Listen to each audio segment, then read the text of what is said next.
Farzandiga qo'l ko'taradigan ota-onalar. Farzand sizga omonat qilib, ne'mat qilib berilgan narsa. Bu sizning shaxsiy mulkingiz emas. Farzandga qo'l ko'tarayotganingizda aslida siz nimadan xafa bo'lyapsiz? Farzanddan xafa bo'lmayapsiz. Siz bu hayotda siqilishlaringiz, bu hayotda ko'p narsaga aqlingiz yetmayotgani, qo'lingizdan kelmayotgani, tashqaridagi muammolarni hal qila olmayotganingizni farzanddan alamini olasiz. Uni hozir ojizligidan foydalanishga haqqingiz yo'q.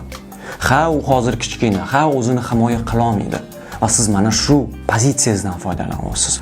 Farzandga travma qoldirishga, uni o'ziga bo'lgan ishonchini, o'ziga bo'lgan samootsyenka bahosini sindirishga haqqingiz yo'q. Bu narsani vakolatini ola olmaysiz. Ozgina shovqin qilib qolgani, ozgina telefonda o'tirgani, ozgina o'qishlarida kamchilik bo'lib qolgani bu hech narsani hal qilmaydi. Vaqtida o'zingiz ham balkim bu boladan battar bo'lgandirsiz. Lekin bolani mana mamutida siz ertaga unutib yuborasiz, lekin mana mamutida qolib ketadigan narsa yaqin orada unutilmaydi. Bolada travma qoldirmang.